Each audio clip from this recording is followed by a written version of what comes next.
ஈடியை பொறுத்தவரைக்கும் ஈடியும் இந்த விஷயத்துல உள்ள இறங்குது. என்ன அப்படின்னா இதுல என்ன நடந்தது, இந்த 450 கோடி ரூபாய் எப்படி அவங்களுக்கு கேஷா கொடுக்கப்பட்டது அப்படிங்கிற நிலையில தான் சமீபத்துல கூட வந்து பாத்தீங்கன்னா ஈடி ரைடு நடந்திருக்கு. நேற்று கூட ஈடி ரைடு நடத்தப்பட்டிருக்கு. ஈடியை பொறுத்த வரைக்கும் அங்கு பார்க்கும்போது சுமார் 200 கோடி ரூபாய் ஏற்கனவே சிபிஐ வழக்கு ஒரு பக்கம் இருக்கிறது, விசாரணை நடந்துகிட்டு இருக்கு. இந்த பக்கம் வந்து ஈடியும் களத்துல இறங்குறாங்க, ஈடியும் வழக்கு பதிவு பண்றாங்க. இதுல முக்கியமான விஷயம் என்ன அப்படின்னா சசிகலா தான் இந்த நிறுவனத்துக்கான உண்மையான ஆதாயம் தேடக்கூடிய உரிமையாளர். அதே நேரத்தில் பினாமி பெயர்ல சொத்துக்களை வாங்கி இந்த பத்மாவதி சுகர் ஃபேக்டரியை வாங்கி அவங்க சசிகலா அவர்கள் வந்து ஆதாயம் தேடிக்கிட்டு இருக்காங்க. அப்ப இந்த 450 கோடி ரூபாய் செட்டில் பண்ணியதே சசிகலா தான். சென்னையில் இருக்கக்கூடிய அந்த ஜிஆர்கே ரெட்டி, மார்க் குழுமம் அவர்கள் தொடர்புடைய அந்த நிறுவனத்தில் இருக்கக்கூடிய டைரக்டர்ஸ் அப்படிங்கிற அடிப்படையில் சென்னையில் ஒரு 5க்கும் மேற்பட்ட இடங்கள்லையும் தெலுங்கானா, ஹைதராபாத் அப்படின்னு சொல்லி 10க்கும் மேற்பட்ட இடங்கள்ல ரைடுகள் நடத்தியிருக்காங்க. ஏற்கனவே வந்து சிபிஐ ரைடுலையுமே வந்து முக்கியமான ஆவணங்கள் சிக்கி இருக்கிறது. இந்த பக்கம் சசிகலா பக்கம் கத்தி தொங்கக்கூடிய ஒரு சூழல் உருவாயிருக்கு. அப்ப இந்த விஷயத்தை பொறுத்த வரைக்கும் இப்ப ஈடி நடத்திய ரைடுல எந்த ஆவணங்கள் சிக்கி இருக்கிறது பாத்தீங்கன்னா சிபிஐயும் இந்த வழக்குல இருக்கிறது, ஈடியும் இருக்காங்க, ரெண்டுமே வழக்கு போட்டிருக்காங்க. அப்படிங்கும் போது இது வந்து அடுத்து எந்த நிலைக்கு செல்ல போகுது, அதாவது சசிகலா வந்து விசாரணைக்கு எடுப்பதோடு மட்டுமல்லாமல் கைது செய்ய போகிறார்களா, மீண்டும் சசிகலா அவர்கள் சிறைக்கு செல்ல போறாரா அப்படிங்கிற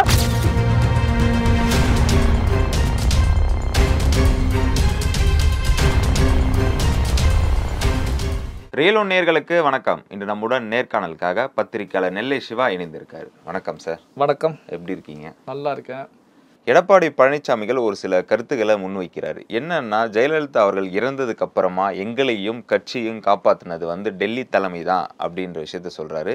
இதற்கு டிடிவி தினகரன் ஒரு பதில் அளிக்கிறாரு. என்னன்னா எடப்பாடி பழனிசாமி அவர்கள் சொல்றது எல்லாமே பொய்யே, எங்களையும் எங்க கட்சியும் காப்பாற்றினது சின்னம்மா தான் காப்பாற்றினாங்க, சசிகலா தான் காப்பாற்றினாங்கன்ற கருத்துக்கள்லாம் முன்வைக்கிறாங்கல்ல, இதை எப்படி பார்க்குறீங்க? அதாவது பார்த்தீங்க அப்படின்னா ஜெயலலிதா அவர்களுடைய மறைவுக்கு பிறகு அதிமுகவை பொறுத்த வரைக்கும் சிதறு தேங்காய் போல சிதறி போயிருச்சு அப்படின்னு சொல்லலாம். காரணம் என்ன அப்படின்னா கட்சிக்குள்ளேயே அடுத்த முதலமைச்சர், அடுத்த தலைவர், நான் தான் வரணும், நீ தான் வரணும் அப்படிங்கிற போட்டிகள் பெரிய அளவில் வெடித்தது. இப்போ சசிகலாவை பொறுத்த வரைக்கும் கட்சி வந்து என்னோட கண்ட்ரோலில் இருக்கணும், நான் தான் கட்சி தலைவராக இருக்கணும்.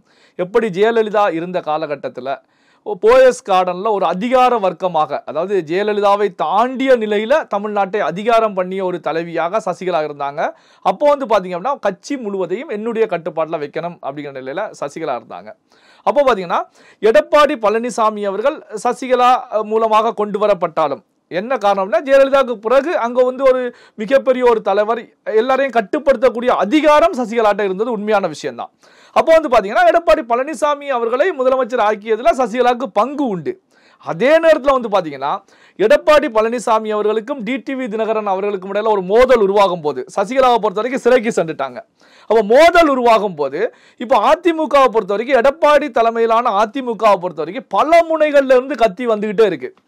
பல முனைகள் அப்படின்னா டிடிவி தினகரன் ஒரு எதிரியாக எதிரணியில் நின்றுட்டு இருக்காங்க, சசிகலா டீம் ஒரு பக்கம் நின்றுட்டு இருக்காங்க, ஓபிஎஸ் பொறுத்த வரைக்கும் இன்னொரு பக்கம் நின்றுட்டு இருக்காங்க.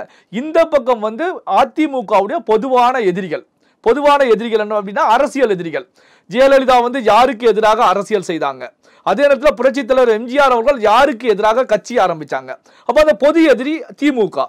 இந்த திமுக இருக்கக்கூடிய கூட்டணி கட்சிகளை பொறுத்த வரைக்கும் இதுதான் சமயம் அதிமுகவை வீழ்த்த வேண்டும் அப்படின்னு சொல்லி வேகம் எடுத்து செயல்பட்டு இருக்காங்க. என்ன அப்படின்னா அதிமுக பலகீனம் அடைஞ்சா அப்ப திமுகவை பொறுத்த வரைக்கும் தொடர் வெற்றிகளை தமிழ்நாட்டில் ஈட்டலாம். ஏன்னா திமுக வரலாற்றை எடுத்தோம் அப்படின்னா ஒரு முறை வெற்றி அப்படிங்கிற பயணத்துல இருந்துட்டு இருக்காங்க, தொடர் வெற்றிகளே கிடையாது. 2 முறை திமுக வெற்றி பெற்றிருக்கிறதா அப்படின்னா கிடையாது. ஆமா அதிமுகவை பொறுத்த வரைக்கும் 3 முறை வெற்றி பெற்ற வரலாற்றை கட்சி ஆரம்பித்த நிறுவன தலைவரான எம்ஜிஆர் அவர்களே நிகழ்த்தி இருக்காங்க. ஜெயலலிதா அவர்களும் 2 முறை தொடர் வெற்றி அப்படிங்கிற இடத்துக்கு அதிமுகவை எடுத்து சென்றிருக்காங்க. அப்போ திமுகவை பொறுத்த வரைக்கும் நாம வந்து என்னதான் வலிமையாக இருந்தாலும் அதே நேரத்தில் வந்து தமிழகத்தில் அதிக முறை முதலமைச்சராக இருந்தவர் அப்படிங்கிற பெருமை திமுகவுடைய மறைந்த கலைஞர் கருணாநிதி அவர்கள் பெற்றிருந்தாலும் 2 முறை கூட நம்மளால ஆட்சி கட்டில அமர முடியல. அப்போ வந்து இதுதான் தக்க சமயம். என்ன காரணம் அப்படின்னா அதிமுகவுக்கு உட்கட்சி பூசல்கள் பெரிய அளவில் வெடிச்சு சிதறிக்கிட்டு இருக்கு. இந்த நேரத்தில் அதிமுகவை காலி பண்ணணும் அப்படின்னு சொல்லி திமுக செயல்படும் போதுதான் அப்போ அந்த நேரத்தில் வந்து பாத்தீங்கன்னா எடப்பாடி தலைமையிலான அதிமுக பாஜக ஒரு அலையன்ஸ்ல இருந்துட்டு இருக்காங்க. அப்போ அலையன்ஸ்ல இருக்கும்போது தன்னுடைய கூட்டணி கட்சியை காப்பாற்ற வேண்டிய கடமையும் பொறுப்பும் கூட்டணியில் இருக்கக்கூடிய அத்தனை கட்சிகளுக்கும் உண்டு. இன்னைக்கு நம்ம திமுகவை எடுத்துக்கிட்டோம் அப்படின்னா 1000 மோதல்கள் வந்தாலும் விடுதலை சிறுத்தைகள் கட்சியுடைய திருமாவளவன் அவர்கள் என்ன தெரிவிக்கிறாங்க, உயிரை கொடுத்தாவது திமுக ஆட்சியை வந்து தக்க வைப்போம், திமுக ஆட்சியை காப்பாற்றுவோம். அதே போலதான் கூட்டணியில் இருக்கக்கூடிய எல்லா கட்சியிலுமே தெரிவிக்கிறாங்க. அப்ப இதே போன்ற ஒரு நிலையில தான் அதிமுகவை பொறுத்த வரைக்கும் அதிமுகவுடைய அரசை காப்பாற்ற வேண்டிய கடமையும் பொறுப்பும் கூட்டணியில் இருக்கக்கூடிய பாஜகவுக்கு இருக்கிறது. பாஜக ஒரு தேசிய அளவில் இந்தியாவை ஆட்சி செய்துட்டு இருக்காங்க. அப்போ பல உதவிகளை வந்து மத்திய அரசாங்கம் அதிமுகவுக்கு, எடப்பாடி தலைமையிலான அதிமுகவுக்கு செய்திருப்பாங்க. செய்வதில் எந்த தவறும் கிடையாது. காரணம் என்ன அப்படின்னா, திமுகவில் இருந்து புரட்சி தலைவர் எம்ஜிஆர் அவர்கள் வெளியேறிய காலகட்டத்தை நாம எடுத்து பார்த்தோம் அப்படின்னா, தமிழ்நாட்டில் திமுக அப்படிங்கிற கட்சியே காங்கிரஸை வீழ்த்த வேண்டும் அப்படிங்கிற அடிப்படையில் உருவாக்கப்பட்ட கட்சி தான், பேரறிஞர் அண்ணா அவர்களால் உருவாக்கப்பட்ட கட்சி தான் திமுக. அப்போ திமுகவை பொறுத்த வரைக்கும், காங்கிரஸை பொறுத்த வரைக்கும் திமுகவை வீழ்த்த முடியாம தத்தளிச்சுக்கிட்டு இருக்காங்க. அதாவது தமிழகத்தை தொடர்ச்சியாக காங்கிரஸ் ஆட்சி செய்திருந்தாலும் திமுகவுடைய வருகை காங்கிரஸை வீழ்ச்சி அடைய செய்துட்டாங்க. அப்போ திமுகவை வீழ்த்தணும் அப்படின்னா என்ன பண்ணலாம் அப்படின்னா, திமுகவை உடைக்க வேண்டும் அல்லது திமுகவில் அதிருப்தியாக இருக்கக்கூடிய தலைவர்களை பயன்படுத்த வேண்டும். இந்த சமயத்துல தான் திமுகவை பொறுத்த வரைக்கும், கலைஞர் கருணாநிதி அவர்களை பொறுத்த வரைக்கும், அன்றைய திமுகவில் இருக்கக்கூடிய முக்கியமான தலைவர்களை பொறுத்த வரைக்கும் புரட்சி தலைவர் எம்ஜிஆர் அவர்களை கட்சியிலிருந்து நீக்கி வெளியேற்றுறாங்க. அப்போ எம்ஜிஆர் வெளியேறும் போது எம்ஜிஆருக்கு பக்கபலமாக இருந்தது இந்திரா காந்தி அவர்கள். ஊரறிந்த விஷயம், நாடறிந்த விஷயம். காங்கிரஸ் கட்சி தான் பக்கபலமாக இருக்காங்க. பக்கபலமாக இருந்ததன் மூலமாகத்தான் எம்ஜிஆருக்கு மக்கள் செல்வாக்கு இருந்தாலும், ரசிகர்கள் செல்வாக்கு இருந்தாலும், மத்தியில ஆட்சியில இருந்த காங்கிரஸ் கட்சியுடைய தயவு எம்ஜிஆருக்கு மிக முக்கியமான அதிமுக அப்படிங்கிற கட்சியை உருவாக்கி ஆட்சி கட்டில் அமருவதற்கு ஒரு பேக் போன் அப்படின்னு சொல்லலாம் காங்கிரஸ் உதவிகள். இந்த அடிப்படையில் தான் புரட்சி தலைவர் எம்ஜிஆர் அவர்களை பொறுத்த வரைக்கும் காங்கிரஸோடு பயணித்து திமுகவை வீழ்த்தி தொடர் வெற்றிகளை ஈட்டிக்கிட்டு இருக்காங்க. அப்போ வந்து பாத்தீங்கன்னா, அப்ப அந்த காலகட்டத்தில் புரட்சி தலைவர் எம்ஜிஆருக்கு காங்கிரஸ் கட்சி உதவியது. இன்னைக்கு காங்கிரஸ் கட்சியை பொறுத்த வரைக்கும் கொள்கை கோட்பாடுகளை இழந்து திமுக கூட்டணியில் ஐக்கியமாகி ஸ்டாலின் அவர்கள் கொடுக்கக்கூடிய தொகுதிகளை வாங்கக்கூடிய நிலையில தான் இன்றைய நிலையில காங்கிரஸ் கட்சி இருந்துட்டு இருக்காங்க. காங்கிரஸ் கட்சியுடைய முன்னாள் தலைவர் KS அழகிரி கூட சிதம்பரத்தில் ஒரு மீட்டிங்ல பேசும்போது, அதாவது பாத்தீங்கன்னா, சாறு முழுவதையும் அவர்கள் உறிஞ்சி சாப்பிட்டு விட்டு சக்கியத்தான் எங்களுக்கு போடுறாங்க, ஆனா நாங்க எங்களை பொறுத்த வரைக்கும் ஆட்சியிலும் எங்களுக்கு பங்கு வேண்டும், இதுதான் காங்கிரஸ் கட்சியுடைய கொள்கை அப்படின்னு தெரிவிச்சிருக்காங்க. அதாவது சக்கையை எங்களுக்கு கொடுக்குறாங்க, சக்கையில ஒண்ணுமே கிடையாது, அதுல சுவையாக இருக்கக்கூடிய சாறு முழுவதையும் திராவிட கட்சிகள் எடுத்துக் கொள்கிறது அப்படின்னு சொல்லி ஒரு விமர்சனம், கடுமையான விமர்சனம் முன் வச்சிருக்காங்க. இந்த நிலையில தான் காங்கிரஸ் கட்சி இருக்கிறது. அந்த KS அழகிரி அவருடைய பேச்சு கூட ஒரு பேச்சாகத்தான் பார்க்கப்படுமே தவிர காங்கிரஸ் கட்சியில நடைமுறை ஆவதற்கோ அல்ல நடைமுறைப்படுத்துவதற்கோ அல்லது ஆட்சி அதிகாரத்தில் அமர வேண்டும் அப்படிங்கிற அழுத்தத்தை கொடுப்பதற்கோ அல்ல பங்கை கேட்பதற்கோ திராணியற்ற நிலையில தான் தமிழகத்தில் காங்கிரஸ் இருந்துகிட்டு இருக்கு அப்படிங்கிறதா நிதர்சனமான உண்மை. இந்த அடிப்படையில் தான் மத்தியில பாஜக அதிமுகவுக்கு, எடப்பாடி தலைமையிலான அதிமுகவுக்கு உதவி இருக்கிறது. எந்த விதமான தவறும் கிடையாது. அதை எடப்பாடி பழனிசாமி அவர்களை ஓப்பனாக தெரிவிக்கிறாங்க, எங்களுக்கு சப்போர்ட் பண்ணினாங்க அப்படின்னு சொல்லி தெரிவிச்சாங்க. அந்த காலகட்டத்தில் தான், அந்த 4 ஆண்டுகள் எடப்பாடி பழனிசாமி ஆட்சி காலகட்டத்தில் மத்திய அரசு மூலமாக எத்தனை திட்டங்கள் தமிழ்நாட்டுக்கு கொண்டு வரப்பட்டது, எத்தனை ஆயிரம் கோடிகள் தமிழ்நாட்டுக்கு கொண்டு வரப்பட்டது, மக்கள் நலன் சார்ந்த திட்டங்களுக்கு செலவிடப்பட்டது அப்படிங்கிறதா மிக முக்கியமான ஒரு விஷயம். சரி, இப்போ இன்னொரு விஷயம் என்ன அப்படின்னா, டிடிவி தினகரன் இல்ல சசிகலா அவர்கள்லாம் ஹெல்ப் பண்ணினாங்க, எம்எல்ஏக்கள் எல்லாரையுமே சசிகலா அவர்களாம் சப்போர்ட் பண்ண வச்சாங்க, சசிகலா அவர்கள்லாம் எடப்பாடி பழனிசாமி முதலமைச்சராக உட்கார வச்சாங்க, ஆட்சியை காப்பாற்றியது சசிகலா அப்படின்னு சொல்றாங்க. அப்படின்னா ஆட்சியில் எடப்பாடியாரை அமர வைத்த சசிகலாவே எடப்பாடியாரை வீழ்த்துவதற்கான சதி திட்டம் தூட்டக்கூடிய வேலையில தான் வேகம் எடுத்து செயல்பட்டாங்க.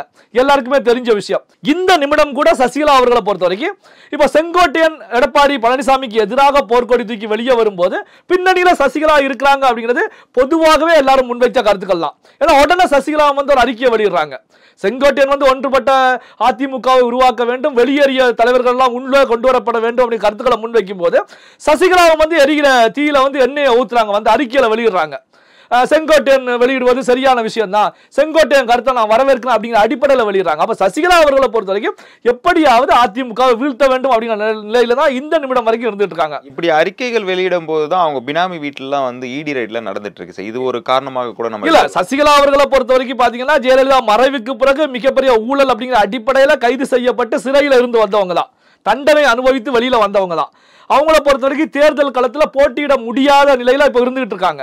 சோ இப்படி இருக்கக்கூடிய சூழ்நிலை இப்போ நீங்க சொன்னது போலதான் பத்மாவதி சுகர் ஃபேக்டரி, சர்க்கரை ஆலை, அதாவது 2016 காலகட்டத்தில் தான் டிமாலிட்டேஷன் அப்படிங்கிற ஒரு விஷயம் கொண்டு வரப்படுது. 500 ரூபாய் 2000 ரூபாய் நோட்டுகள் செல்லாது அப்படின்னு கொண்டு வரப்பட்ட காலகட்டத்தில் தான் மார்க் குழுமம் அப்படின்னு சொல்லக்கூடிய GRK ரெட்டி, அதாவது சசிகலாவுடைய பினாமி அப்படின்னு சொல்லப்படுது. இந்த ஜிஆர்கே ரெட்டியை பொறுத்த வரைக்கும், இந்த மார்க் குழுமத்தை பொறுத்த வரைக்கும், கன்ஸ்ட்ரக்ஷன்ல இருக்கக்கூடிய இந்த மார்க் குழுமத்தை பொறுத்த வரைக்கும், ஜிஆர்கே ரெட்டியை பொறுத்த வரைக்கும் செங்கல்பட்டுல பத்மாவதி சுகர் ஃபேக்டரியை வந்து 450 கோடி ரூபாய் ஹார்ட் கேஷ் கொடுத்து வாங்குறாங்க. பணமே செல்லாது. அந்த நிலையில வந்து பாத்தீங்கன்னா பாமர மக்கள் தங்கள் கையில இருக்கக்கூடிய 1000, 2000, 5000, 10,000 ரூபாயையே மாற்றுவதற்கு திணறிக் கொண்டிருந்த காலகட்டத்தில் 450 கோடி ரூபாய் கேஷாக கொடுத்து அந்த சர்க்கரை ஆலையை வாங்குறாங்க. அப்போ பாத்தீங்கன்னா அந்த 2014ஆம் ஆண்டு காலகட்டத்தில் இந்த விஷயத்தை பொறுத்தவரைக்கும் சிபிஐ காலத்தில் இறங்கிட்டாங்க, வழக்கு பதிவு செய்துட்டாங்க. ஆனா சசிகலா இதுல சிக்கல. அந்த ஜிஆர்கே ரெட்டி உள்ளிட்ட அந்த நிறுவனத்தில் இருக்கக்கூடிய உரிமையாளர்கள், டைரக்டர்கள் எல்லாமே சிக்கிறாங்க. ஆனா பாத்தீங்கன்னா சசிகலா வெளியில தான் இருக்காங்க. இதன் பிறகு பாத்தீங்க அப்படின்னா தான் ஈடியை பொறுத்த வரைக்கும் ஈடியும் இந்த விஷயத்துல உள்ள இறங்குது. என்ன அப்படின்னா இதுல என்ன நடந்தது, இந்த 450 கோடி ரூபாய் எப்படி அவங்களுக்கு கேஷா கொடுக்கப்பட்டது அப்படிங்கிற நிலையில தான் சமீபத்தில் கூட வந்து பாத்தீங்கன்னா ஈடி ரைடு நடந்திருக்கு. நேற்று கூட ஈடி ரைடு நடத்தப்பட்டிருக்கு. அப்ப ஈடியை பொறுத்த வரைக்கும் அங்கு பார்க்கும்போது தான் சுமார் 200 கோடி ரூபாய் பேங்க்ல மோசடி செய்யப்பட்டிருக்கிறது. இந்த ஆலையை வாங்குவதற்கு பேங்குக்கு மோசடி செய்யப்பட்டிருக்கிறது அப்படிங்கிற நிலையில தான் அப்ப சட்டவிரோத பணப்பரிமாற்றம் நடந்திருக்கிறது அப்படிங்கிற அடிப்படையில் தான் ஈடியும் வந்து வழக்கு பதிவு பண்றாங்க. அதாவது ஏற்கனவே சிபிஐ வழக்கு ஒரு பக்கம் இருக்கிறது, விசாரணை நடந்துகிட்டு இருக்கு. இந்த பக்கம் வந்து ஈடியும் களத்தில் இறங்குறாங்க, ஈடியும் வழக்கு பதிவு பண்றாங்க. இதுல முக்கியமான விஷயம் என்ன அப்படின்னா சசிகலா தான் இந்த நிறுவனத்துக்கான உண்மையான ஆதாயம் தேடக்கூடிய உரிமையாளர். அதே நேரத்தில் பினாமி பெயர்ல சொத்துக்களை வாங்கி இந்த பத்மாவதி சுகர் ஃபேக்டரியை வாங்கி அவங்க சசிகலா அவர்கள் வந்து ஆதாயம் தேடிக்கிட்டு இருக்காங்க. அப்ப இந்த 450 கோடி ரூபாய் செட்டில் பண்ணியதே சசிகலா தான். அப்படின்ற அடிப்படையில் தான் இப்போ வந்து பாத்தீங்கன்னா இடி சிபிஐ வேகம் எடுத்து செயல்பட்டு இருக்காங்க. இந்த அடிப்படையில் தான் நேற்று இடியை பொறுத்த வரைக்கும் சென்னையில் இருக்கக்கூடிய அந்த ஜிஆர்கே ரெட்டி மார்க் குழுமம் அவர்கள் தொடர்புடைய அந்த நிறுவனத்தில் இருக்கக்கூடிய டைரக்டர்ஸ் அப்படிங்கிற அடிப்படையில் சென்னையில் ஒரு 5க்கும் மேற்பட்ட இடங்கள்லையும், தெலுங்கானா, ஹைதராபாத் அப்படின்னு சொல்லி 10க்கும் மேற்பட்ட இடங்கள்ல ரைடுகள் நடத்தியிருக்காங்க. ஏற்கனவே வந்து சிபிஐ ரைடுலையுமே வந்து முக்கியமான ஆவணங்கள் சிக்கி இருக்கிறது.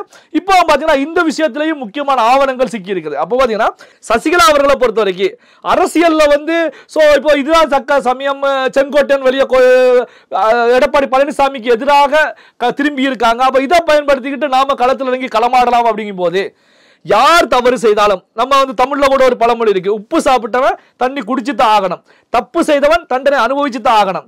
அதே நேரத்தில் வந்து தப்பு செய்தவர்கள் வந்து தப்பித்து இருந்தாலும் அது ஒரு குறுகிய காலம் தான் தப்பிக்க முடியும். ஆனா வந்து அந்த தவறு வந்து ஒரு நேரத்தில் வந்து ஒரு வினையாக எதிரில் வந்து நிற்கும் போது அந்த குற்றம் செய்தவர்கள் அந்த தண்டனையில இருந்து தப்பிக்க முடியாது. அப்போ சசிகலா எதிரில் வந்து அடுத்த வழக்கு அடுத்த விவரம் வந்து நின்றுட்டு இருக்கு.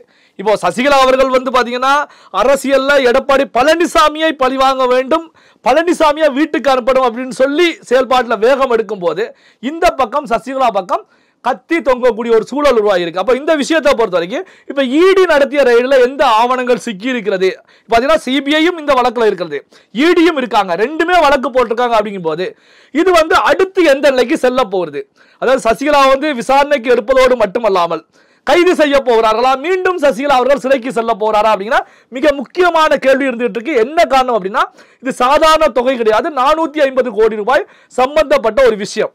அப்போ வந்து பாத்தீங்கன்னா மத்திய துறைகளை பொறுத்த வரைக்கும் அவ்வளவு சுலபமாக சசிகலாவை விட்டு விலக மாட்டாங்க.